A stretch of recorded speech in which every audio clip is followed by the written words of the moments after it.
मनोजमं मारुततुल्यवेगं जितेन्द्रियं बुद्धिमतां वरिष्ठं वातात्मजं वानरयूथमुख्यं श्रीरामदूतं शरणं प्रपद्ये। नमस्कार दोस्तों, आज मैं फिर आपके सामने प्रस्तुत हूँ अपने जीवन वृत्तांत को लेकर। पिछले वीडियो में आपने देखा कि हमारा रिजल्ट 27 मई 1964 को नहीं डिक्लेयर हुआ था, क्योंकि उस दिन पंडित जवाहरलाल नेहरू की मृत्यु हो गई थी। तो रिज़ल्ट अगले दिन 28 मई 1964 को दिया गया और आप मुझे बताते हुए बड़ा हर्ष हो रहा है कि मैं प्रथम आया था। मैं क्लास में फर्स्ट आया था बहुत अच्छे मार्क्स से। और दूसरी बात, मैं क्लास में हमेशा फर्स्ट आता था। बहुत छोटी कक्षा नहीं मालूम है, 1-2 कक्षाओं की बात नहीं ध्यान है मैं, लेकिन चौथी पाँचवीं में तो मुझे ऐसा लग रहा है मैं चौथी में भी फर्स्ट आता था और पाँचवीं में भी। लेकिन फर्स्ट आने का एक कारण है, मेरे पास एक ऐसी तोप थी कि मैं उसके कारण फर्स्ट आता था। तोप ये थी मैथमेटिक्स में बहुत अच्छा था।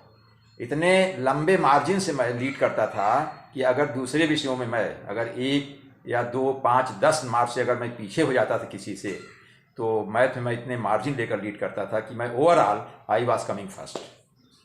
ये एक कहानी है मेरे फर्स्ट आने की, जिसके पीछे राज है मैथमेटिक्स का। तो साथियों, एक और घटना है कि मैं तीसरी या चौथी कक्षा का विद्यार्थी था।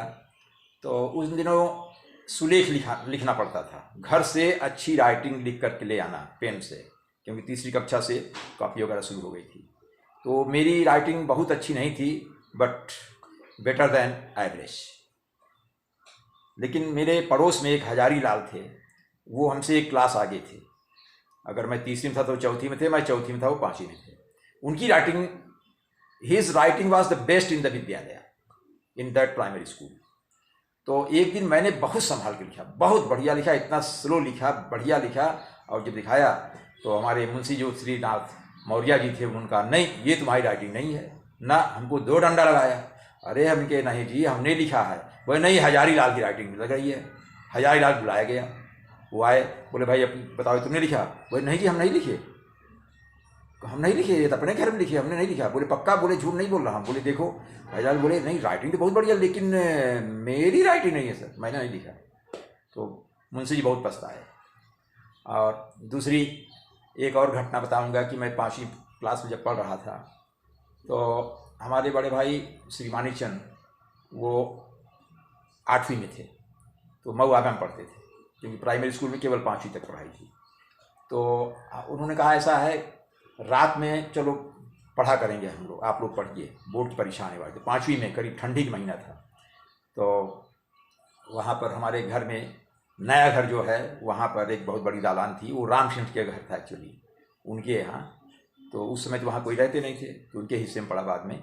तो वहाँ पर हम लोग रात में 8-10 लड़के स्कूल के, हमारे भाई ने बुलाया सबको, चलो भाई वहीं पढ़ा करो रात में, सब कोई आओ। और शेयर करके मिट्टी का तेल दिया करते थे, लालटेन सेंटर में टांग दी जाती थी, और फिर चारों तरफ बैठकर हम लोग पढ़ते थे, ठंडी में रजाई ओढ़ करके। तो एक दिन ऐसी घटना हुई एक दिन कि एक जगदेव थे वहीं पास में, गांव के ही थे, वो पानी ले जा रहे थे खेत में, नाली के द्वारा, पुर के द्वारा, बैल के माध्यम जो पानी की सिंचाई होती थी, वो ले जा रहे थे। हम लोग स्कूल जा रहे थे, तो मैं भी सुबह करीब 9 बजा रहा होगा, उस वहाँ 9:30-10 का स्कूल हुआ करता था। तो मैंने पानी पी लिया नाली में, उन्होंने देख लिया और उन्होंने गाली दे दिया इसलिए कि खेत में पानी नहीं पहुँचा था। खेत में अगर पानी नहीं पहुँचा है, केवल नाली में ही अभी चल रहा है, तो पानी पीना अशुभ माना जाता था, कि उस दिन सिंचाई कितना भी करो खेत पूरा होता ही नहीं, ऐसी एक मान्यता थी, धारणा थी। इसलिए वो गाली दे दिए, बहुत बुरी गाली दे दिए, उसको मैं बता नहीं सकता हूँ। तो हमने अपने घर बताया, बाद में स्कूल से आने के बाद गाली दिया। तो हमारे भैया ने रात में बोले भाई इसे गाली दे दिया। तो हाँ अच्छा ठीक है, एक काम करते, इसका जो गन्ने खेत है ना, चलो आज उखाड़ते हैं उसमें।